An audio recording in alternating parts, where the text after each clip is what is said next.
আজকে অনেক দিন পর চলে গেলাম বঙ্গবাজার। বঙ্গবাজার আমাদের 2 মাস পরই যাওয়া হয় মাসিক বাজারের জন্য। যেহেতু এখন জাপানে সব জায়গাতেই হালাল গ্রোসারি সব থাকে, তাই টুকটাক কিছু প্রয়োজন হলে আমরা আমাদের অরাবি হালাল শপ থেকেই কিনে ফেলি। যেহেতু বঙ্গবাজারটা আমাদের থেকে অনেক দূরে, তাই সবসময় আসা হয় না, একদম বড় বাজার না হলে। এখানে বেশিরভাগই আসা হয় আমাদের চালের জন্য।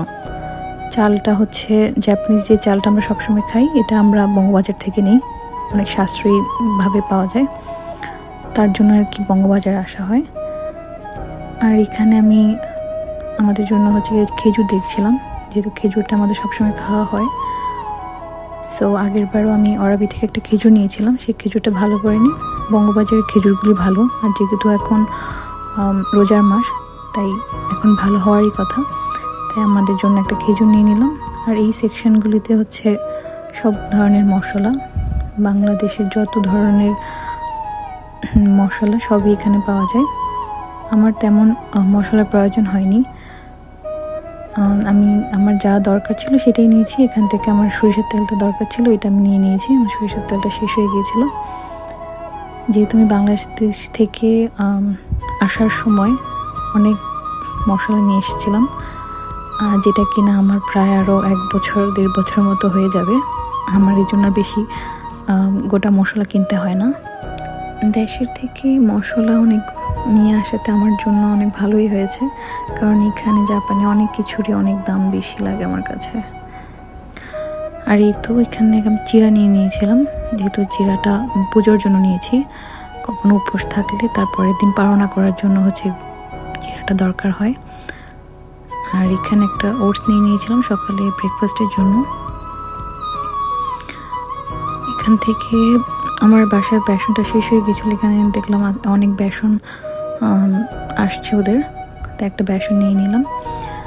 বঙ্গবাজার গেলে আসলে কেনাকাটা করতে ভালোই লাগে, দেশি পণ্য সব কিছু ওখানে থাকে, মানে একদম বাংলাদেশে একটা ভাইব ফিল করা যায়।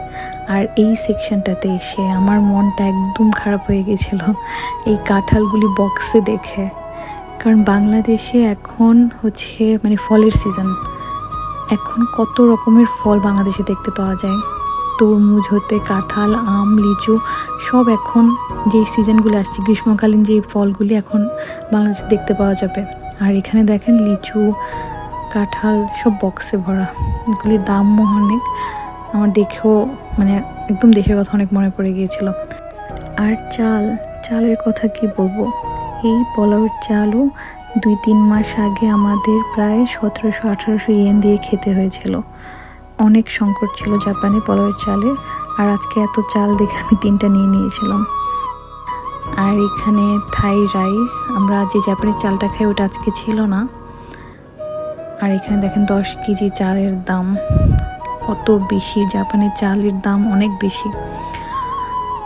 আর এখানটাতে ফ্রোজেন সব মিটসগুলি রাখা, আমরা এখান থেকে যখনই যাই তখনই হচ্ছে মাটনটা নিই।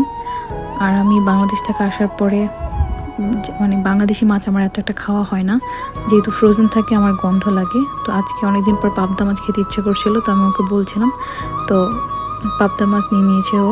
আর হচ্ছে ছোট চিংড়ি, যেগুলি আমাদের দেশীয় যে চিংড়িগুলি পাওয়া যায়, ওই চিংড়ি মাছটা নিয়েছি। আর এই তো এখানে সে ইলিশ মাছ দেখতে বিজি, কারণ সামনে যেহেতু বৈশাখ আসছে, ইলিশ মাছ ছাড়া তো আমাদের বৈশাখ পালন করা হবেই না, তার জন্য হচ্ছে একটা ইলিশ মাছ নিয়ে নিয়েছি। আর এখানে স্যালমন ফিশগুলি দেখলাম খুবই মানে সুন্দর, অনেক বড় বড়, তাই স্যালমন ফিশ একটা নিয়ে নিয়েছিলাম। তো আমাদের বাজার শেষ, এখন আমরা বাসার উদ্দেশ্যে চলে যাব। আমাদের বাজার করা শেষ, এখন আমরা বাসায় চলে যাচ্ছি। সবাই ভালো থাকবেন, বাই।